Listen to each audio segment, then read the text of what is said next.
இறங்கணும். சின்ன குழந்தை உள்ள கொண்டு போக முடியாது. ஆகவே அந்த படியிலே அந்த குழந்தையை அமர வைத்து விட்டு இவர் என்ன பண்றாரு, குளத்துக்குள்ள போறார். குளத்துக்குள்ள போய் ஆகவர்ஷண மந்திரங்களை எல்லாம் அழகாக உச்சரித்துக் கொண்டு அப்படியே நீரிலே மூழ்கி இருக்கிறார். கொஞ்ச நேரம் மூழ்கி இருப்பாங்க இல்ல, அப்படி உட்கார்ந்துருக்கிறார். இந்த குழந்தைக்கு பசிக்குது. அப்படியே பாக்குது, வெறும் தண்ணி மட்டும்தான் இருக்கு, தண்ணிக்குள்ளதான் அப்பா இருக்கிறாரு. குழந்தைக்கு தெரியல. இது என்ன நினைச்சிருச்சு, அப்பாவை காணல நினைச்சு அந்த படியில இருந்து எழுந்திருச்சு என்ன பண்ணுது, கோயிலுக்கு போய் கோயிலுக்குள்ள போய் தேடுது. அங்க எங்கேயுமே அப்பா இல்ல, அப்பதான் தண்ணிக்குள்ள இருக்கிறாரு. அங்கே சுத்தி சுத்தி தேடுது, எங்கேயுமே இல்லை. இறுதியாக கோபுரத்தின் அந்த வாசலிலே வந்து நின்று அழுகின்றது. பசி வேற, ரொம்ப பசிக்கிறது. அம்மா அப்பான்னு சொல்லி அழுதுட்டே இருக்கு. இது யாரு பாக்குறா பாருங்க, நீங்களும் நானும் பார்க்கல. கோபுரத்தில் இருக்கக்கூடிய எம்பெருமான் சிவபெருமானும் உமையம்மையும் நோக்குகிறார்கள். உடனே சிவபெருமான் சொல்றாரு, தேவி அங்கே பா, குழந்தை அழுது கொண்டிருக்கிறது பசியாக. நீ என்ன செய், உன்னுடைய திருமலை பாலை கறந்து ஒரு பொற்கிண்ணத்திலே எடுத்து சிவாமுதையும் குழைத்து அந்த குழந்தைக்கு அமுதாக ஊட்டி பசி ஆற்றுவாயாக. ஐயன் சொன்னா அம்மா செய்யணும், அப்பா சொன்னா அம்மா செய்யணும், கணவன் சொன்னா மனைவி கேட்கணும். இப்பெல்லாம் என்ன நடக்குது, கணவன் சொல்லி மனைவி கேட்பதெல்லாம் இன்று நடக்கிறதா? என்னங்க நீங்க வேற குடும்பத்துல வந்தீங்க, கோத்துட்டு போயிடாதீங்க இல்லையா? அதான், அதாவது எனக்கு தெரிஞ்ச ஒருத்தருக்கு எப்படி இருக்குது பாருங்க இன்னைக்கு உறவுகள். எனக்கு தெரிஞ்ச ஒரு எழுத்தாளர் எழுதுவார், கதையெல்லாம் எழுதி பத்திரிகைகள் அனுப்புவது வழக்கம். ஒரு நாள் அப்படி ரொம்ப சுறுசுறுப்பா எழுதிட்டே இருந்தார். என்ன எழுதுறீங்க அப்படின்னு சொல்லி நான் கேட்கிறேன். அப்போ ஒரு கதை எழுதிட்டு இருக்கிறேன் அப்படின்ற. என்ன கதை எழுதுறீங்க? ஒரு பேய் கதை எழுதிட்டு இருக்கிறீங்க மேடம். ஏன் சார் வேற கதையே கிடைக்கலையா? பேய் கதை தானே எழுதுவீங்க? ஆமாங்க மேடம். அப்போ பாக்குறேன், அவனுடைய மேஜையிலே ஒரு புகைப்படம் இருக்கிறது. அந்த புகைப்படத்துல ஒரு உருவம் இருக்கு. என்ன சார் அதை பார்த்து பார்த்து எழுதிட்டே இருக்கீங்க அப்படின்னு கேட்கிறேன். உடனே அந்த ஐயா சொல்றாரு பாருங்க, அது என் மனைவி, அவ படத்தை பார்த்தாதான் எனக்கு பேய் கதை எழுதவே வருது அப்படின்றாரு. கதை கந்தலாச்சு இல்லையா? வீடு தெரியுமா அவருக்கு? வீட்டுல சொன்னோன்னா என்ன, மேடம் சொல்லிடாதீங்க அப்படின்னு. அவர்களை பார்த்தாதான் பார்த்துக்கோங்க மனைவியை எந்த அளவுக்கு ஒரு கணவன் நினைத்துக் கொண்டிருக்கிறான் இந்த காலத்தில். அதே ஆள் இன்னொரு நாள் ரொம்ப வித்தியாசமா அதே அம்மாவோட புகைப்படத்தை எங்க வச்சிருந்தாருன்னா அவருடைய சட்டை பையில் வைத்திருந்தார். என்ன சார் அன்னைக்கு அப்படி சொன்னீங்க, இன்னைக்கு புகைப்படத்தை இங்க வச்சிருக்கிறீங்களே அப்படின்னு கேட்டா, மேடம் பிரச்சனை வரும்போதெல்லாம் இந்த படத்தை எடுத்து பார்த்துப்பேன் மேடம். இந்த பிரச்சனையை விடவா இந்த பிரச்சனை பெருசு அப்படின்னு நினைச்சுப்பேன் மேடம். இந்த பிரச்சனை வர்ற பிரச்சனையை விடவா வந்த பிரச்சனை இல்லையா அப்படின்னு நினைச்சுக்குவேன் அப்படின்னு சொல்றாரு. ஆக இன்றைக்கு வீட்டுக்கு ராத்திரி வர்ற கணவனுக்கு எத்தனை மனைவிமார்கள், நீங்க சாப்பிடுங்க, நீங்க சாப்பிட்ட போறதான் நான் சாப்பிட்டு தூங்குவேன் அப்படின்னு சொல்லக்கூடிய ஒரே ஒரு மனைவி இருக்காங்களே யாராவது? ஃப்ரிட்ஜுக்குள்ள ரசம் இருக்கு, சூடு பண்ணிட்டு சாப்பிட்டு தூங்கு சொல்றோமா இல்லையா? நடக்குதா இல்லையா? ஆனால் அன்னை பராசக்தியானவள் அண்ட சராசரங்களையும் படைத்து காக்கின்றவள், அவளுக்கு தெரியாதா? சிவபெருமான் சொல்லிட்டாரு, ஓடி வர அந்த பூமிக்கு. சிவ குடும்பம் என்பது சாதாரண விஷயம் இல்லை. இந்து தர்மத்தில் இருக்கக்கூடிய எதுவுமே மூட நம்பிக்கை இல்லை. சிவ குடும்பம் என்பது எதற்காக? ஒரு குடும்பம் எப்படி இருக்க வேண்டும் என்பதை காட்டுவதற்காக. சிவபெருமான் சொன்ன உடனே அன்னை ஓடி வந்துட்டான். எங்கே? பசிக்காக அழுது கொண்டிருக்கிறதே அந்த 3 வயதுடைய ஆளுடைய பிள்ளை முன்பாக திருமுலை பாலையும் கறந்து பொற்கிண்ணத்திலே எடுத்து அந்த குழந்தைக்கு பசி ஆற்றுகின்றாள். சாப்பிடப்பா அந்த குழந்தை பாலை சாப்பிடுச்சு. பொற்கிண்ணத்திலே பாலை சாப்பிடுது. யார் கொடுத்த பாலை சாப்பிடுகிறது? அன்னை பராசக்தியின் திருமுலை பாலை குடிக்கிறது அந்த குழந்தை. குடிச்சாச்சு, பசி ஆறியாச்சு, வந்த வேலை முடிஞ்சாச்சு, கிளம்பியாச்சு. யார்? அன்னை பராசக்தி. இப்ப தண்ணிக்குள்ள இருந்தார் பாருங்க, அவர் பாக்குறார் அந்த குழந்தையை காணும். வழியில இருந்ததே குழந்தையை காணும். சுத்திலும் பாக்குறாரு, எங்கேயும் இல்ல. ஐயோ குழந்தை எங்க போச்சோ தெரியலையேன்னு கோயிலுக்குள்ள ஓடி வர்றாரு. கோயிலுக்குள்ள இல்ல. கடைசியில கோபுரத்தின் வாசலுக்கு கீழே இந்த குழந்தை நிக்குது. எப்படி நிக்குது? வாயில பாலோட நிக்குது, கையில பொற்கிண்ணத்தோட நிக்குது. கோபம் வருது இவருக்கு. ஏன்? யார் தந்த பாலை சாப்பிட்டாய்? எப்படி கோபம் வருது பாருங்களேன். குழந்தை கிடைச்சிருச்சுங்கிற சந்தோஷம் இல்லை. யார் கொடுத்த அடிசிலை நீ உண்டாய்?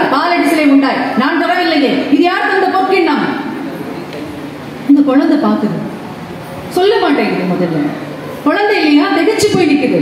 என்ன அந்த ஆள் வந்து ஏதோ கேட்கிறானே பாக்குறாரு. ஒரு சின்ன குச்சி எடுத்து ஓங்கி அடிக்க போறாரு பாருங்க. இந்த குழந்தை சொல்லுது, என்ன சொல்லுது? அந்த கோபுரத்தில் இருக்கிறாளே அந்த தாயானவள் தான் எனக்கு அந்த பாலை தந்தாள் என்பதை எவ்வளவு அழகாக, தோடுடைய செவியன் விட ஏறியோ தூண்மதி சூடி காடுடைய சுடலை பொடி பூசி என் உள்ளங்கவர் கண்பன் ஏடுடைய மலரானுனை நாட்பணிந்து ஏற்ற அருள் செய்த பீடுடைய பிரமாபுரமேறிய பெருமாள் இவனன்றே. குழந்தைக்கு பொய் சொல்ல தெரியாது. தோடு அணிஞ்சிருக்கிறாளே அந்த அம்மா பக்கத்துல விடையில உட்கார்ந்து இருக்கிறாரே அந்த ஆள் சொல்லி இந்த அம்மா வந்து எனக்கு பாலை கொடுத்துட்டு போயிடுச்சு. 3 வயசு குழந்தை அவ்வளவு அழகான தமிழிலே, தமிழ்ல சொல்லக்கூடாது, அழகான தமிழிலே இல்லையா, அவ்வளவு அற்புதமாக பாடி நிற்கின்றது. அப்படியே விரைச்சு நிற்கிறாருங்க. யாரு? அந்த குழந்தையினுடைய தந்தை. என்ன?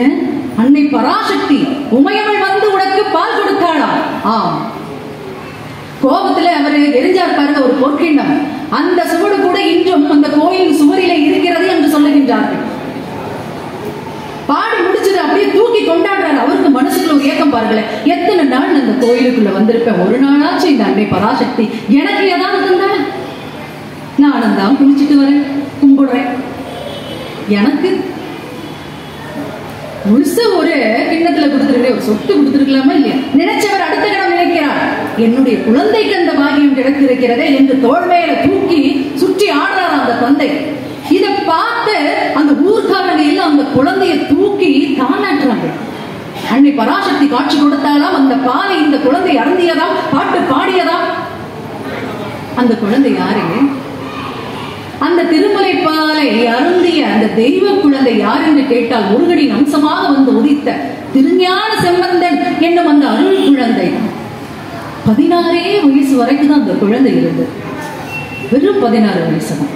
எத்தனை அருமையான பாடல்! காதலாகி கசிந்து கண்ணீர் மல்கி ஓதுவார் நம்மை நன்னெறிக்கு உய்விக்கும் வேதம் நான்கிற மெய்ப்பொருளாவது நாதன் நாமம் நம சிவாயவே. இவ்வளவு அழகான பாடல்களை இந்த உலகத்திற்கு கொடுத்து முதல் திருமுறையாக இன்னும் நாம் போற்றிக் கொண்டிருக்கின்றோம் என்றால் அது அன்னை பராசக்தியின் கருணை அல்லவா? யாருடைய கருணையினாலே நமக்கு திருமுறைகள் கிடைத்தன? அன்னை பராசக்தியின் கருணையினாலே இல்லையா? முதல் திருமுறையே அன்னை பராசக்தியின் கருணையினால்தான் கிடைச்சிருக்கு. அப்பேற்பட்ட பதியங்கள் கிடைக்க செய்தவள், அந்த குழந்தைக்கு பாலை ஊட்டியவள் யார் என்று கேட்டால் அன்னை பராசக்தி. பொதுவாக சொல்லுவார்கள், ஒரு குழந்தைக்கு ஞானம் என்பது அந்த குழந்தைக்கு ஒரு தாய் கொடுக்கின்ற தாய்ப்பாலில் இருந்துதான் கிடைக்குமா? இன்னைக்கு எத்தனை தாய்மார்கள் தாய்ப்பால் கொடுக்கிறதுக்கு விரும்புகிறார்கள்? அழகு போய்விடும் என்று, இளமை போய்விடும் என்றல்லவா கூறுகின்றார்கள். எந்த தாய் கொடுக்கிறாள் இன்னைக்கு தாய்ப்பால்? இல்லையா? ஒரு குழந்தைக்கு ஞானம் என்பதும் அறிவு என்பதும் அந்த தாய் கொடுக்கின்ற தாய்ப்பாலிலேதான் கிடைக்கும். இதை நான் சொல்லல, பாரியார் ஒரு கதை மூலமா ரொம்ப அற்புதமா சொல்லுவாரு. ஒரு நாட்டுல ஒரு மன்னர் இருந்தான். அவனுக்கு என்ன வழக்கம்னா நகர்வலம் போறது வழக்கம். பொதுவா ராஜாக்கள் எல்லாரும் இப்படி போவாங்க இல்லையா? நகர்வலம் போவார்கள் மாறுவேடம் இட்டுக்கொண்டு. அப்படி ஒரு நாள் அவன் நகர்வலம் போகிறான். தன்னுடைய பரிவாரங்களை எல்லாம் அழைத்துக் கொண்டு நகர்வலம் செல்லுகின்றான். போற வழியில பாத்தீங்கன்னா ரொம்ப வறட்சியா இருக்கு. தண்ணி எங்கேயும் கிடைக்கல, குடிக்கிறதுக்கு கூட தண்ணி இல்லை. அப்படியே போயிட்டு இருக்கிறாங்க. தூரமா பார்த்தா பசுமையான ஒரு தோட்டம் தெரியுது. தண்ணியே இல்லாத நேரத்துல பசுமையான ஒரு தோட்டம் தெரிஞ்சா விடுவாங்களா? அது வெள்ளரி தோட்டம். வெள்ளரிக்காய் எதுக்கு? கோடை காலத்துல கிடைக்கக்கூடிய வெள்ளரிக்காய் எதுக்கு உதவும்? சூட்டை குறைக்கிறதுக்கு இல்லையா? தண்ணி தாகத்தை தணிக்கிறதுக்கு உதவக்கூடியது. தாகமா இருக்கிறவங்களுக்கு ஒரு தோட்டமே தெரியுதுங்க, வெள்ளரிக்காய் தோட்டம். உடனே படையெடுக்கிறாங்க, அங்க போறாங்க. போய் என்ன சொல்றான் ராஜா? மாறுவேடத்தில் இருக்கிறார்கள் எல்லோரும். ராஜா சொல்ற, அந்த வெள்ளரி பிஞ்சுகளை எல்லாம் பறித்து கொண்டு வா, ஆணையிடுகின்றான். பறித்து கொண்டு வந்து விட்டான். அங்கே காவலன் என்ன பண்ணிட்டான்? பறிச்சுட்டு வந்தாச்சு. பறிச்சுட்டு வந்தவனே இந்த ராஜா சாப்பிட போறான். சாப்பிட போகும்போது பின்னாடி இருந்து ஒரு சிரிப்பு சத்தம். கெட்டு சிரிக்கிறான் ஒருத்தன். பாக்குறாரு, யாருடா இது இந்த நேரத்தில் இப்படி சிரிக்கிறது அப்படின்னு பார்க்கும்போது பின்னாடி யார் இருக்கிறா அப்படின்னா ஒரு குருட்டு பிச்சைக்காரன் இருக்கிறான். கண்ணு தெரியாத பிச்சை எடுக்கக்கூடியவன். அவன் சிரிச்சுட்டு இருக்கிறான். அப்ப ராஜாவுக்கு ரொம்ப அதிர்ச்சியா இருக்கு. எதுக்காக சிரிக்கிற அப்படின்னு கேட்கிறாப்புல. உடனே அவன் சொல்றான், ராஜா என்று அழைக்கிறார். இவர் எப்படி இருக்கிறாரு? மாறு வேடத்தில் இருக்கிறார். ஆனா அந்த குருட்டு பிச்சைக்காரன் எப்படி கூப்பிடுறான்? ராஜாவே, அந்த வெள்ளரி பிஞ்சை சாப்பிடாதே. இவனுக்கு தூக்கி வாரி போடுது. மாறு வேஷத்துல சரியா போடலையோ அப்படின்னு அவனுக்கு சந்தேகம் வருது. எப்படி எப்ப ராஜா என்று அழைத்தாய்? உடனே அவன் சொல்றான் பாருங்க, நீ ஆணையிட்ட பாவத்தையும் உன் குதிரைகளின் குளம்படி சத்தத்தையும் வைத்து நீ ராஜாவாகத்தான் இருக்க வேண்டும் என்று நினைத்து ராஜா என்று அழைத்தேன்.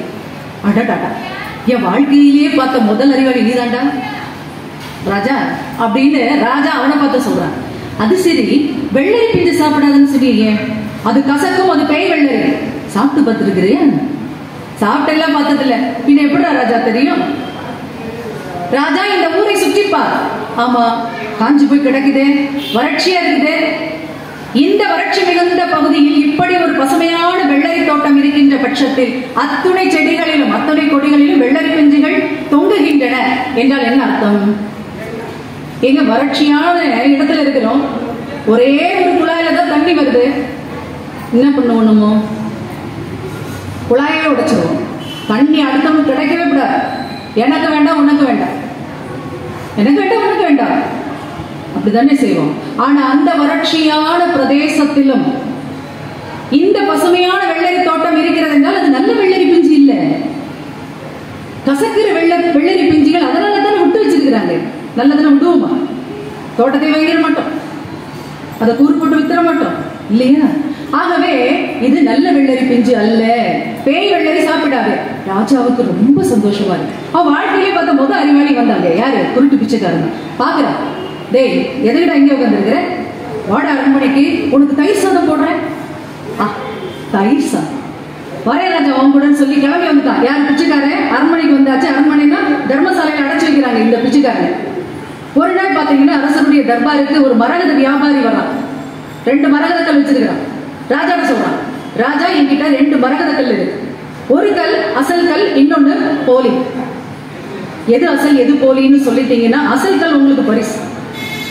ராஜாவுக்கு யார் ஞாபகத்துல வருவா? நம்முடைய அறிவாளி குருட்டு பிச்சைக்காரன். இழுத்து வாருங்கள் வந்து நிக்கிறான் தர்பார்ல. கையில என்ன சொல்ல கொடுக்குறாங்க? இந்த மரகத கல்ல கொடுத்து எது அசல் எது போலின்னு சொல்லு. அவன் கொஞ்சம் கூட யோசிக்கல. ஒரு காவலாளியை அழைக்கிறான்.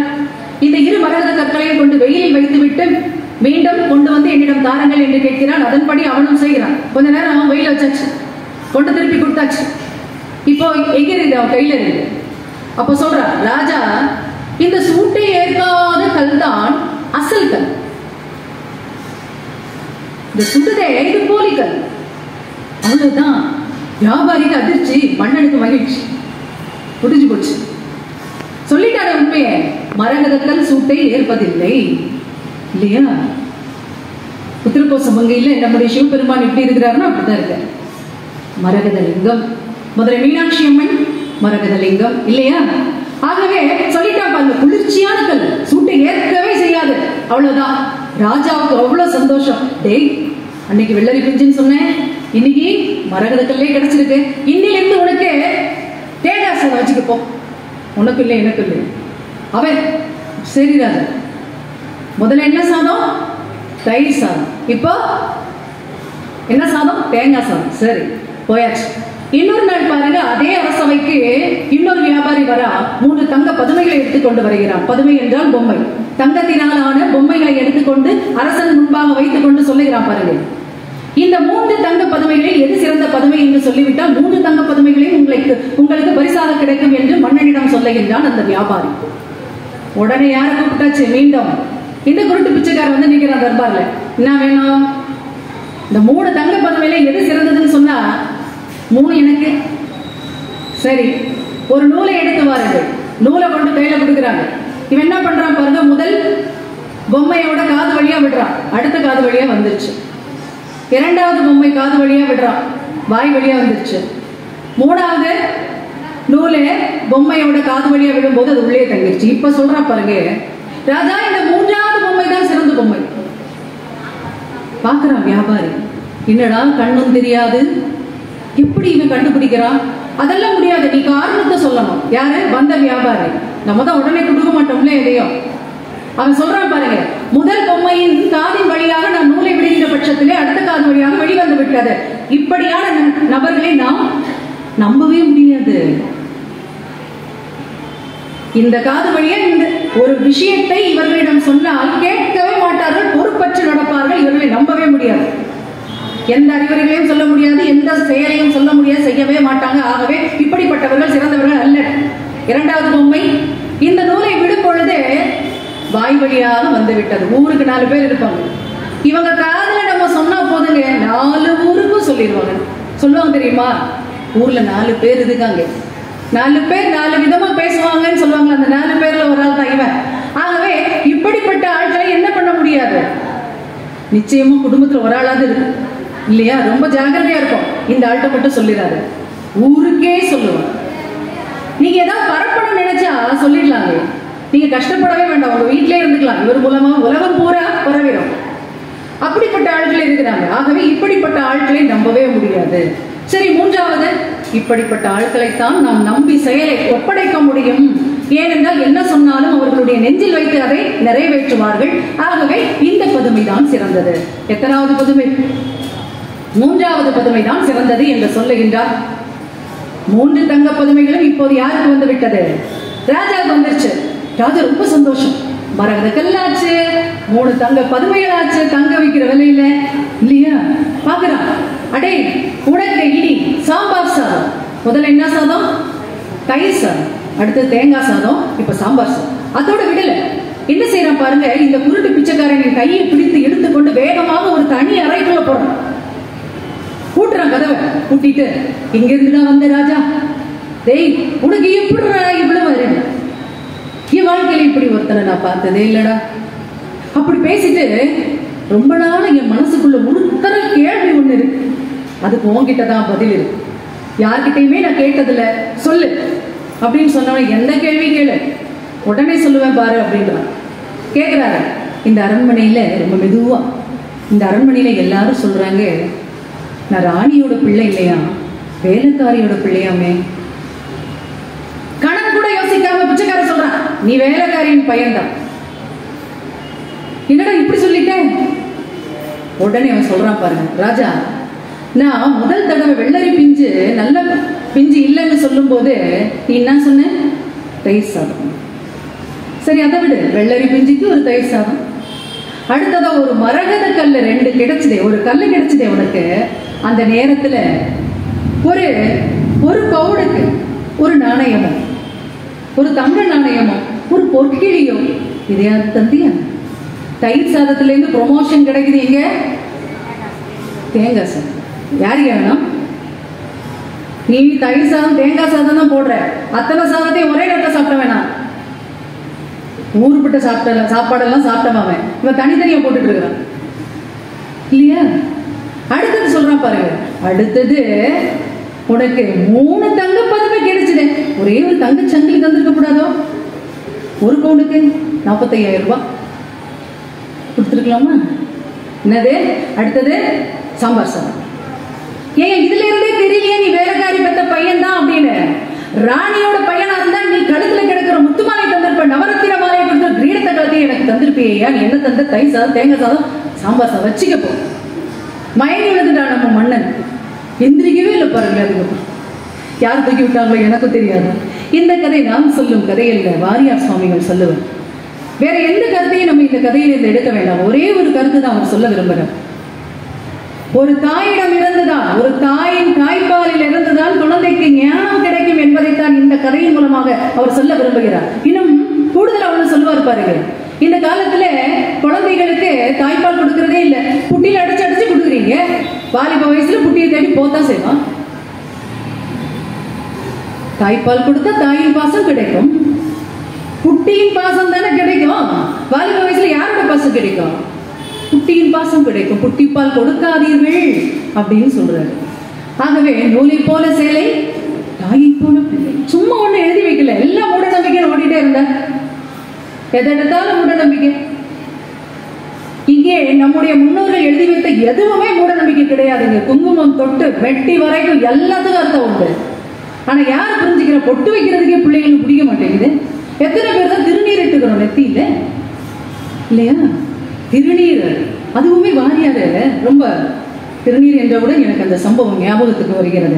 ஒரு தடவை வாரியார் என்ன பண்ணியிருக்காருன்னா, நாமக்கல் பக்கம் சொற்பொழிவு ரயில்ல போயிட்டு இருக்கிறாரா, வாரியார் எப்படி இருப்பாரு அப்படின்றது நம்ம எல்லாருக்குமே தெரியும் இல்லையா? உடம்பு முழுக்க திருநீர், நம்ம நெத்தில கூட இடமாட்டோம், அவர் உடம்பு முழுக்க திருநீரா இருப்பார், ஜொலிப்பார் இல்லையா? அப்படி போயிட்டு இருக்கு. பக்கத்துல ஒரு மாண்டு இருக்குது, ஒரு 15 வயசு பையன். இப்போ உள்ள பசங்களை கேட்கணுமாங்க, என்னமா கேக்குதுங்க கேள்வி? கேள்வி கேட்டாதானே குழந்தைகள். இந்த காலத்துல கேள்வி கேட்கணும், அமைதியா இருந்ததான் பயம். கேள்வி கேட்க வேண்டும், ஆனால் பெற்றோர் அதற்கான பொறுப்பான பதிலை சொல்ல வேண்டும். கேள்வி கேட்காத பேசக்கூடாது, இல்லை, தவறான வழிகாட்டுதல். என்ன சொல்லணும்? அவர் என்ன சொன்னார்? அவன் கேட்கிறான், என்ன சாமி உடம்பு பூரா வெள்ளை அடிச்சுட்டு உட்காந்துருக்கிற? கேள்வியை பார்த்துக்கோங்க. அந்த பையனுக்கு பாவம் அது திருநீர்னு கூட தெரியல. என்ன சாமி வெள்ளையா உட்காந்துருக்கிற, வெள்ளை அடிச்சுட்டு பாக்குறாரு. நானும் நீங்களும் அந்த இடத்துல இருந்தா என்ன செஞ்சிருப்போம்? ஒரு சின்ன கோவம் வந்திருக்குமா இல்லையா? ஞானி இல்லவா? அவரையும் 64வது நாயன்மார்னு ஆக்கிறதுக்கு நிறைய பேர் திட்டம் எல்லாம் போட்டு அதை அவர் தவிடு போடு ஆக்கி, அதெல்லாம் வேற விஷயம். அவர் பெரிய ஞானி. என்கிட்டலாம் கேட்டா 64, 65, 66, 67 என் பிள்ளைகளுக்கெல்லாம் புக் பண்ணிடுவேன். 64வது நாயன்மார்னா தான் 65 என் பிள்ளை, 66. அதுதானே மனிதனுடைய ஆசை இல்லையா? ஆசைகளுடன் நிறைந்தவன் தான் மனிதன். ஞானிகள் அப்படி அல்லவே. ஞானி இல்ல வாரியார். என்ன பதில் சொல்றாரு பாரு. இல்ல ஏன்பா, குட்டி சுவருக்கு வெள்ளையடிப்பார்களா, இல்லை குடியிருக்கும் வீட்டுக்கு வெள்ளையடிப்பார்களா? நீ எல்லாம் சாமியார? இந்த கேள்வி கூட பதில் தெரியும். எப்படியா சாமியாரான நீ அப்படின்னு கேட்கிறான் அவன். குட்டி சுவருக்கு எவனாவது வெள்ளடிப்பானா? குடியிருக்கிற வீட்டுக்கு தானே வெள்ளடிப்பான் அப்படின்னு சொல்றாரு. உடனே நம்முடைய வாரியார் சிரித்துக் கொண்டே சொல்கிறாராம், அப்பனே, என்னுடைய உடலுக்குள்ளே மெம்பெருமான் முருகப்பெருமான் குடியிருக்கிறான். முருகப்பெருமான் குடியிருக்கும் வீடு எது என்பதால் நான் வெள்ளை அடித்திருக்கிறேன். அங்கே வெற்று இடமாக இருப்பதனால் நீ வெறுமையாக இருக்கிறாய் அப்படின்னு சொன்னார். ரயில் இருந்து குதிச்சிருப்பான்னு நினைக்கிறேன் அந்த பையன் இல்லையா? வாரியா தள்ளியே விட வேணாம், தானாவே விழுந்திருப்பான். அதுக்கு மேல என்ன கதையோ தெரியாது. என்ன சொல்லி இருக்கிறார் என்பதை நாம் தெரிந்து கொள்ள வேண்டும் இல்லையா? இப்படி பொறுப்பாக நாம் பதில் சொல்லுகிறோமா? எதுக்காது? இன்னமும் காலில் சக்கரத்தை கட்டிட்டு எதையோ பிடிக்க போகிறதுக்கு தான் நம்மளோட நம்முடைய குழந்தைகளையும் அப்படியே ஒரு ஓட்டத்துல ஓட ஏதோ முடியுது. வாழ்க்கையை 60 வயதுல திரும்பி பார்க்கும் போது எதுவுமே செய்யலையோ அப்படிங்கிற ஒரு குற்ற உணர்ச்சி வரும் பாருங்க. அந்த குற்ற உணர்ச்சிக்கு ஆட்படாமல் இருக்க வேண்டும் என்றால் எங்கே வர வேண்டும் என்றால் அன்னை பராசக்தியின் திருவடிகளுக்கு வர வேண்டும். அப்படி வரும் பொழுதுதான் நமக்கு அந்த பாதை தெளிவாக தெரியும், நாம் நடைபோட முடியும் சந்தோஷமாக. ஆக இப்படிப்பட்ட ஒரு அருமையான திருவிளையாடலை எங்கே நடத்தினாள்? எங்கேயோ போயிட்டு. ஆகவே குழந்தைகளுக்கு எல்லாம் திருநீர் பூச கற்றுக் கொடுங்கள். திருநீற்றின் மகிமை என்ன என்பதை சொல்லிக் கொடுங்கள். அது வெறும் திருநீர் அல்ல, மந்திரம், மருந்து. எந்த நோய்க்கும் மருந்தாவது எது? திருநீர். சும்மா ஒண்ணு எல்லாரும் பட்டை அடிக்கலைங்க. அவர் பாருங்களேன், இத்தனை வயதிலும் எவ்வளவு அழகான சிவப்பழமாக இருக்கிறார். அந்த அம்மாவை பாருங்களே, முதுமைக்கு அழகு கொடுப்பது எது என்று கேட்டால் அந்த திருநீர் இல்லையா? அந்த காலத்துல ராஜாவுமே அடிச்சாங்க. ராஜாவை விட பெரிய ஆட்கள். நம்ம ராஜாவின் நெற்றியிலும் என்ன இருந்தது என்று கேட்டால் திருநீர் தானே இருந்துச்சு. அவன் என்ன வைக்கப்பட்டானாங்க? இந்த பள்ளிகள்ல சொல்றாங்களா திருநீர்லாம் அணிந்து வரக்கூடாது என்று? எந்த பள்ளியும் சொல்வதில்லை, நாம் அணிந்து விடுவதில்லை. 2-3 நாட்கள் நீங்கள் செய்தால் 4வது நாள் உங்க பையன் உங்க பேச்சை கேட்காமலே அவன் திருநீர் எடுத்து போட்டு போயிட்டே இருப்பாங்க. பழக்கங்கள் பெற்றோர்களிடம் இருந்துதான் குழந்தைகள் கற்றுக்கொள்கின்றன. அதற்காகத்தான் இதை சொன்னேன். எங்கேயோ போயிட்டு இருக்கிறோம், சென்னையில் இருக்கிறோம், அதனால ரொம்ப ஃபேஷனாக தான், ஸ்டைலாக தான் இருங்க. மாடர்னாக இருக்கலாம், எல்லாம் நாகரிகமாக இருக்கலாம், பண்பாட்டையும் பாரம்பரியத்தையும் மறக்கக்கூடாது அல்லவா? இல்லையா? அதற்காகத்தான் வாரியார் மாதிரி ஆட்கள் வேணும். நீ இல்லையே இல்லையே. அவருக்கு அப்புறம் சொல்லிக் கொள்ளும் அளவிற்கு யார் இருக்கிறார்கள் சொல்லி தருவதற்கு? ஆகவே அன்னை பராசக்தியின் திருவிளையாடல் ஞான சம்பந்தன் இடத்திலே இப்படி அருமையாக நிகழ்ந்தது. சீர்காழி என்னும் சிவபதத்திலே ரொம்ப அற்புதமான இல்லையா? ஒரு தாய் கொடுக்கக்கூடிய தாய்ப்பால்ல தான் அறிவு கிடைக்கணும். அவனுக்கு தாய்ப்பால் கொடுத்தது யாருங்க? அன்னை பராசக்தி அல்லவா? அதனால எத்தனை பாடல்கள் பாடிட்டு இன்னைக்கு வரைக்கும் நம்முடைய மனசுல நின்றுட்டு இருக்கிறான ஞான சம்பந்தன். இதை விட பெரிய எடுத்துக்காட்டு என்னங்க வேணும் அன்னை பராசக்தியின் மகிமையை சொல்வதற்கு? இல்லையா? இதுதான் திருவிளையாடல். நம்ப வேண்டும், அவள் இருக்கிறாள் என்ற நம்பிக்கை நமக்கு வேண்டும்.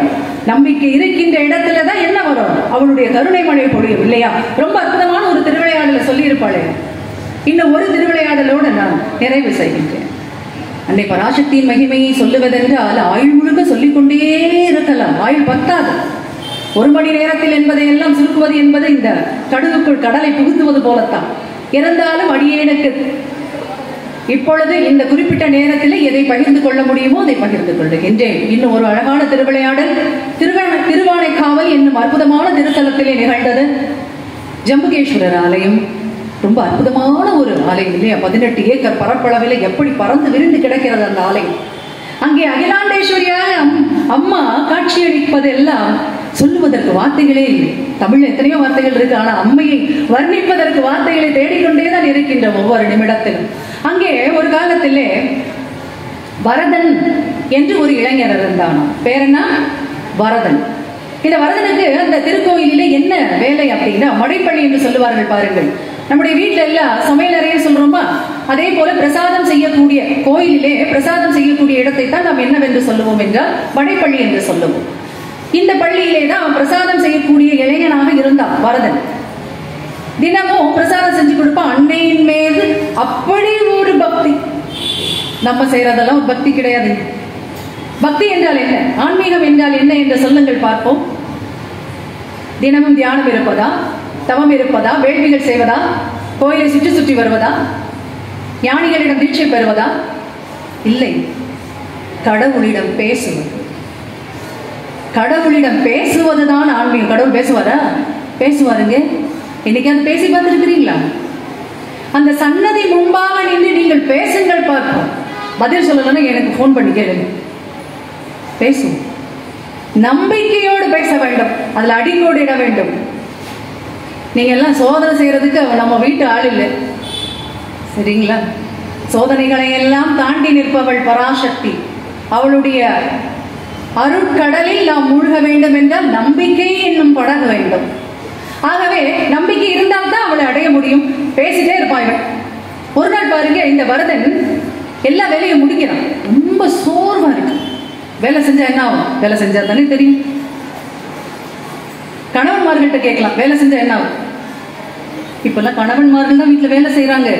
எல்லாம் கெட்ட இங்க உட்காந்துக்கிற மாதிரி எனக்கு வீட்டுல போய் பார்த்தாதான் தெரியும் அங்க என்ன வேலை நடக்குது.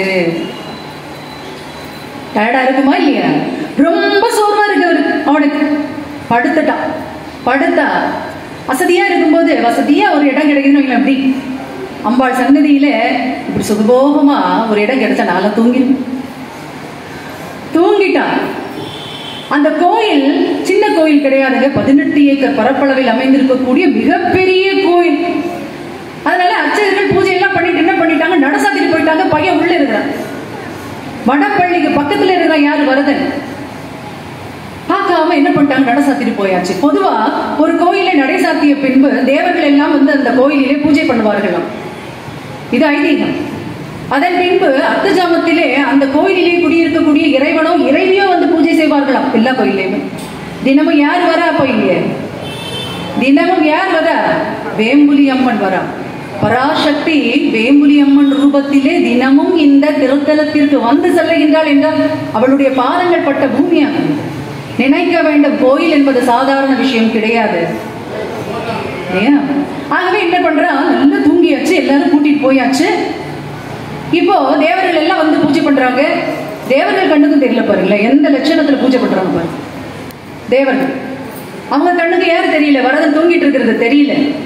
அதுக்கப்புறமா அங்கே கொலை இருக்கக்கூடிய அகிலாண்டேஸ்வரி தாயானவள் வரா பாருங்க, வலம் வருகிறாள். அவ கண்ணுல ஏதாவது தப்புவா பாக்குறா. இந்த குழந்தை அழகா படுத்துட்டு இருக்கிறான். இளைஞன் பாக்குறான், எப்படி நிக்கிறா பாருங்க, அலங்கார பூஷிதையாக, அகிலாண்டேஸ்வரியாக, புவனேஸ்வரியாக நிற்கிறார். அப்படி ஒரு கோலத்துல அகிலாண்டேஸ்வரி பார்த்திருப்பீங்க இல்ல? காதுல மட்டும் எவ்வளவு பெரிய தாடங்கம், அத்துணை அழகு அவள் இல்லையா? நிக்கிற பாக்குற, பார்த்துட்டு எழுப்புறாங்க. தூங்குறவங்க தூங்கிட்டு இருக்கும் போது எழுப்புற எவ்வளவு கோவம் வரும் இல்லையா? கையை தட்டி விடுறான். யாரு? வரதன். வந்திருக்கிறது யாரும் தெரியாது, தட்டி விட்டாச்சு. குழந்தாய் எழுந்திரு. சொல்றது யாரு? அகிலாண்டேஸ்வரி. அவனுக்கு அகிலாண்டேஸ்வரியா பக்கத்து விட்டு அகிலாண்டமன்லாம் தெரியுமா? தெரியாது. அப்படி ஒரு தூக்கம். தூங்குறவங்களுக்கு தான் தெரியும் இல்லையா? மத்தியான நேரத்துல யாராவது வீட்டுக்கு வந்தா காஃபி போட்டு கொடுப்பீங்க. ஒரு 2 மணிக்கு உங்க வீட்டுக்கு யாராவது வரட்டும், கதவு திறப்பீங்களா? ரொம்ப சந்தோஷம், ரொம்ப வேகமா தலையாட்டு. ஆமா ஆமா, மற்ற தலைகள் எதுவுமே ஆடல. என்ன புரியுதுங்க? மத்தியான நேரத்துல யாரும் வீட்டும் போயிடாதீங்க, ஒரு கப்பு தண்ணி கூட கிடைக்காது. ஆக இவன் என்ன பண்ற, எழுப்பவே இல்லை. அதுக்கப்புறமா கன்னத்துல தட்டுறாள். அவளுடைய கரங்கள் அந்த குழந்தையின் கன்னத்திலே பதிகிறது. அப்படியே பாக்குறா கண்ணை திறந்து. அவ்வளவு அழகான ஒரு பெண் நிற்கிறான் கண்ணு முன்னாடி. அப்படியே பாக்குறான். என்னம்மா வேணாம் அப்படிங்கிறான். அவனுக்கு எங்க இருக்கிறவனே தெரியலையே. அவ கேட்கிறா, குழந்தாய் என்ன வரம் வேண்டும் கேள். தூங்கிட்டு இருக்கிறவனை பிடிச்சே எழுப்பி என்ன வரம் வேணும்னு கேட்கிறாளாமா. நானும் தான் தூங்குறேன், நம்மளும் தான் தூங்குறோம், ஒரு நாளாவது வந்து எழுப்புறாளா? என்ன வேணும்னு கேட்கிறாளா? இல்லை என்று சொல்லாதீர்கள். நாம் இன்று உயிருடன் இருக்கிறோம் என்றாலே அவளுடைய கருணை தானே. தூங்குறப்போ என்ன நடக்குதுன்னு தெரியுதாங்க? பக்கத்துல யார் இருக்கிறான்னு தெரியுதா? ஆனா அடுத்த நாள் எழுந்து உட்கார்ந்து இருக்கிறவங்க உயிரோட, அத்தனை உறுப்புகளும் இயங்குகிறதே ஒழுங்காக, அறிவு செயல்படுகிறதே, 3 வேளை சாப்பிடுறவன் யாரல்ல? நாம் நினைத்து கொள்கிறோம், வந்து கேட்கறது இல்ல. இதுதானே வரம். வரம் என்பது என்ன தெரியுங்களா? 3 வேளை சாப்பாடு கிடைக்குதா, ஒருவேளை நிம்மதியா தூங்குறோமா? உங்களை விட பணக்கார இந்த உலகத்துல எவனுமே கிடையாதுங்க, எவனுமே கிடையாது. 3 வேளை சாப்பாடு, 1 வேளை தூக்கம் போதும். அதை தாண்டி கோயிலுக்கு வரக்கூடியதற்கு உங்களுடைய கால்கள் நகர்கின்றனவா? கொடுத்து வைத்தவன் இந்த உலகத்தில் நீங்கள் தான். அப்படி யாரும் நினைக்கிற? 5 பவுனு ஒரு தங்க தரமாட்டால, இத்தனை அலங்காரம் போட்டிருக்குதே திருப்பதி வெங்கடாஜலபதிக்கு, ஒரு செயின் தரலாம்ல? அவருக்கு என்ன இல்லை? 50 கோடி கொடுக்குற ஒரு பணக்கார 1 கோடி அக்கௌண்ட்ல போடுறது. இப்படித்தான் நாம் யோசிக்கின்றோமே தவிர கடவுளிடம் பேசுவதற்கு நாம் விருப்பப்படுவதே இல்லை, இல்லையா? இவன் கேட்கிறான், என்ன வரம் வேண்டும்? வெற்றிலை வேண்டும். என்ன பெரிய வரம் வரல? என்கிட்டயும் உங்ககிட்டயும் கேட்டா என்ன செய்வோம்? வரம் தானே. ஒரு நிமிஷம், எனக்கு என்னலாம், ஒரு நிமிஷம். எங்க மாமனாரு ஏதோ கேட்டார், என் கணவன் ஏதோ கேட்டார், என் பிள்ளை ஏதோ கேட்டான். 25,000 ரூபாய்க்கு ஒரு மொபைல் போன் வந்திருக்காங்க, சொல்லுவோமா இல்லையா? வரம் என்றால் இதைத்தான் நாம் வரம் என்று நினைத்துக் கொண்டிருக்கின்றோம். அந்த இளைஞன் வெற்றிலை போடும் பழக்கம் இருந்த காரணத்தால் வெற்றிலை வேண்டும்னு கேட்கிறான். இன்னும் ஒரு அழகான கதை சொல்லுவாங்க. ஒரு 2 கிழவி இருந்தாங்க. இந்த 2 கிழவிகளும் என்ன செய்வாங்களான்னா, வீடு வேலை செஞ்சுட்டு இருக்கிறாங்க. 2 பேருமே பல வீடுகளில் வேலை செஞ்சு கூலி வேலை செய்யறவங்க. ஆனா 2 பேருக்கும் ஆகாது. பாக்குறான், ரொம்ப கஷ்டப்படுறாங்க. ஆனா 2 பேரும் கஷ்டம். அன்னை பராசக்தி பாக்குறாங்க, இதுல ஏதாவது ஒரு கிழவிக்கு முதல்ல ஏதாவது ஒரு வரம் கொடுப்போம் அப்படின்னு சொல்லி அன்னையானவள் இங்க வராளாம். வந்து பார்த்துட்டு முதல் கிழவிட்ட கேட்கிறான், உனக்கு ஒரு வரம் கொடுக்கலாம்னு வந்திருக்கிறேன். வரம் கொடுக்க வந்திருக்கிறியா? என்ன வரம்? வரம் தரலாம், ஆனா ஒரு நிபந்தனை. உனக்கு கொடுக்கிற வரம், நான் ஒரு வரம் கொடுத்தேனா அது 2 மடங்காக எதிர் வீட்டு கிழவிக்கு கிடைக்கும். யோசிச்சு சொல்லு. அடடா, இவ வராமலே இருந்திருக்கலாமே. யோசிக்கிறான், எனக்கு 1 மடங்கு அவளுக்கு 2 மடங்கு, எனக்கு 1 மடங்கு அவளுக்கு 2 மடங்கு, இப்படியே போகுது. பராசக்தி நேரம் ஆயிடுச்சு, கோயில பூஜை இருக்கு, ஒழுங்கா கேளு. இந்த கிழவி கேக்குது, எனக்கு 1 கண்ணு போடும், எனக்கு என் 1 கண்ணு வேண்டாம். அடடா, இப்படி ஒரு வரம் புரிஞ்சுது எல்லாருக்கும்? எனக்கு 1 கண்ணு போனா எதிர் வீட்டு கிழவி 2 கண்ணு போயிடும். அப்பாடா, நிம்மதியா செத்து. இப்படியும் வரம் கேட்க ஆட்கள் இருக்காங்க. எனக்கு என்ன வேண்டும் என்று நான் கேட்கலாம் என் பராசக்தியிடம். எதிர் வீட்டுக்காரனெல்லாம் கூப்பிட்டு வச்சா என்ன பண்ணுவோம்? இப்படிதான் வரம் கேட்போம் நம்ம கடைசியில. ஆனா இந்த குழந்தை எவ்வளவு அழகான ஒரு வரம் கேட்டது பாத்தீங்களா? வெற்றிலை வேண்டும், தாம்பூலம் வேண்டும். அந்த நேரத்திலே தாம்பூல தாரணியாக நிற்கின்றார், வாயில வெத்தலை போட்டுட்டு தான் நிற்கிறார். அன்னைக்கு தான் தெரியும் தன்னுடைய குழந்தைக்கு என்ன வேண்டும் என்று, இல்லையா?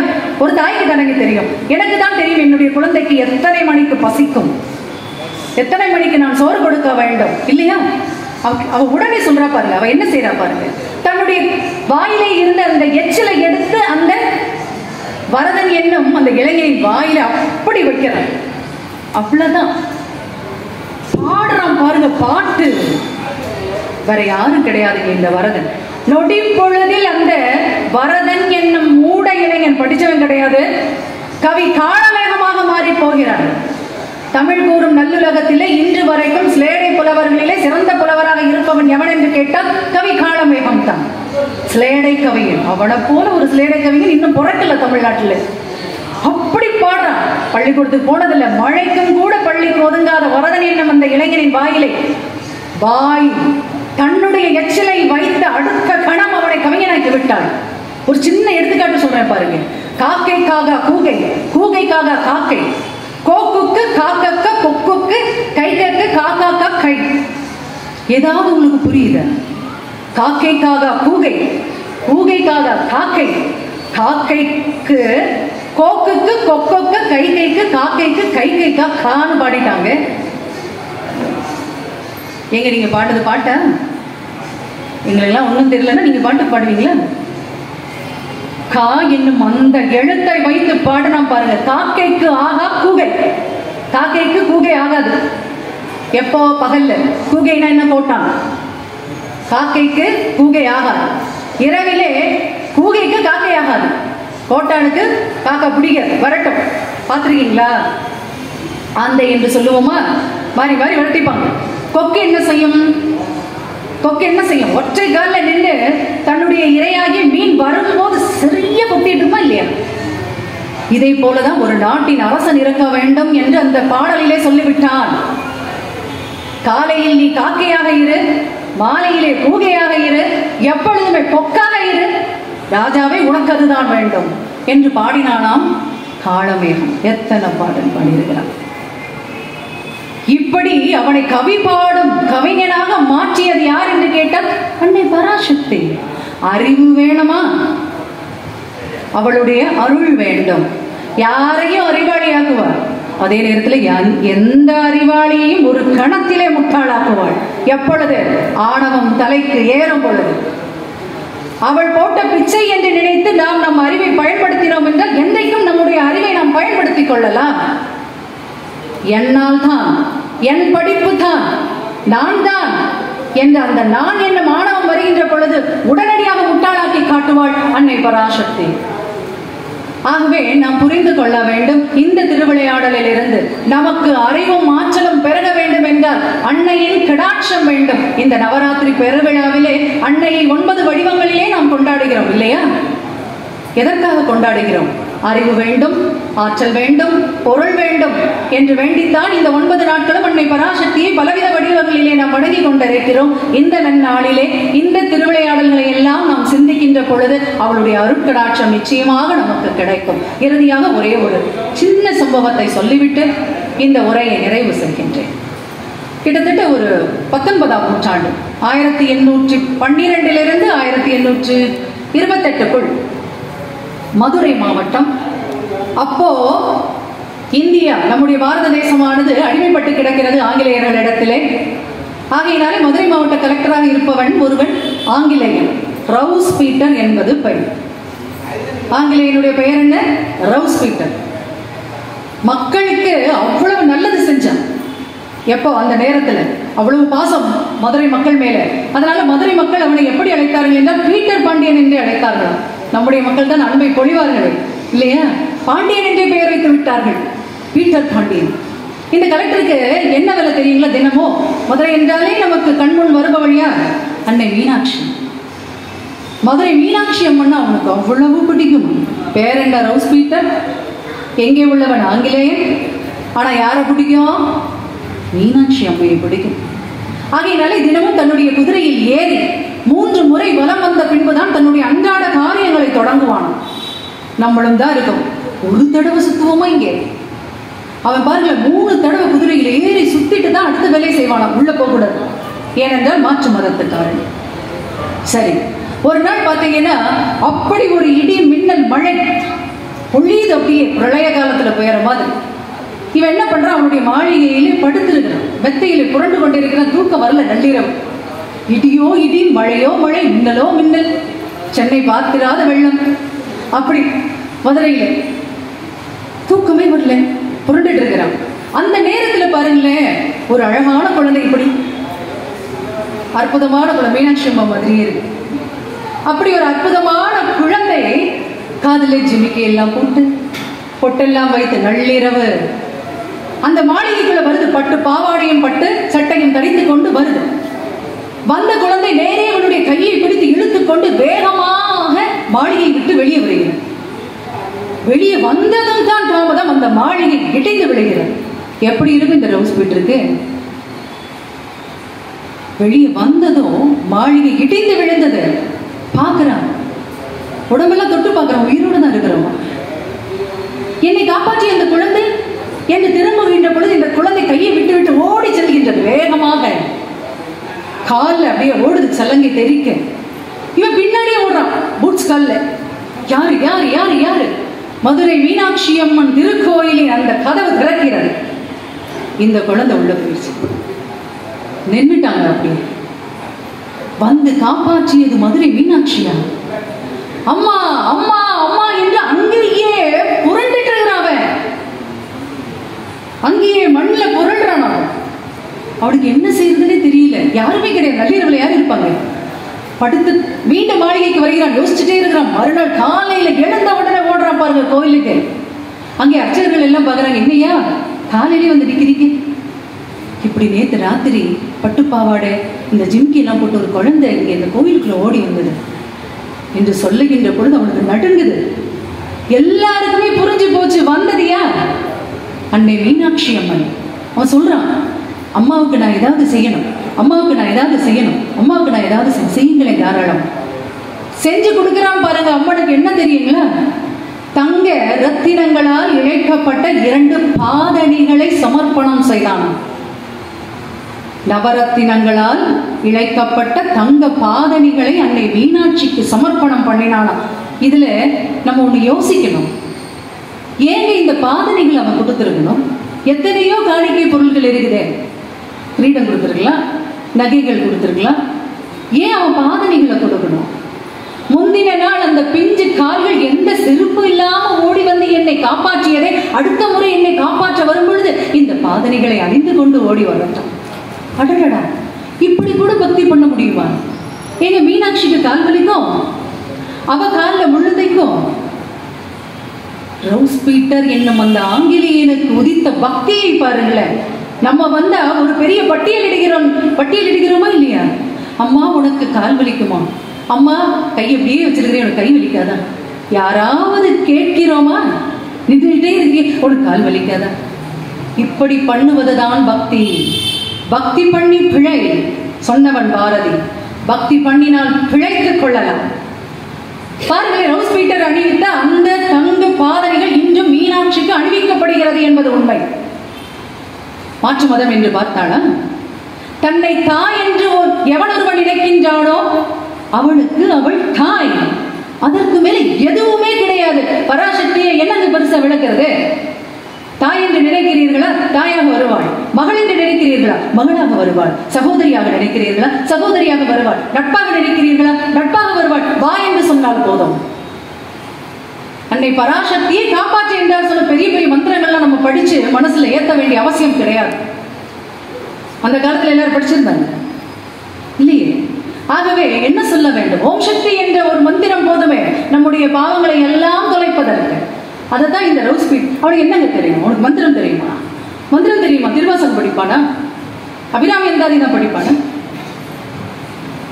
அவனுக்கு மீனாட்சி என்பதை உச்சரிக்கத்தான் தெரியுமா? மீனாட்சி அப்படின்னு இருப்பான் இல்லையா? இங்கிலீஷ்காரன் அவ்வளவுதான். அவன் கையெடுத்து கும்பிட்டதற்கு அவனுடைய உயிரையே காப்பாற்றி விட்டு சென்று விட்டான். அவனுடைய கல்லறை எங்க இருக்கு தெரியுங்களா? மீனாட்சி அம்மன் திருக்கோயிலின் எதிரே இருக்கிறது. இப்ப கடையெல்லாம் போட்டு மூடிட்டாங்க. எங்கேயும் போக மாட்டேன்னு சொல்லிட்டான். நான் லண்டனுக்கு போக மாட்டேன் என்று சொல்லிவிட்டான். அன்னையை தரிசித்து இந்த மதுரை மண்ணிலே சாவேன் என்று சொன்னானா? எப்பேற்பட்ட பக்தியாக இருக்க வேண்டும் இல்லையா? பக்தி என்பது அப்படித்தான் இருக்க வேண்டும். எதிர்பார்ப்பில்லாத பக்தி தான் ஜெயிக்கும் என்றென்றிருக்கும். ஆகவே இவ்வளவு நேரமும் மிக பொறுமையாக இருந்து அடியேனின் இந்த சிறு உரையை மிக பொறுமையுடன் கவனித்து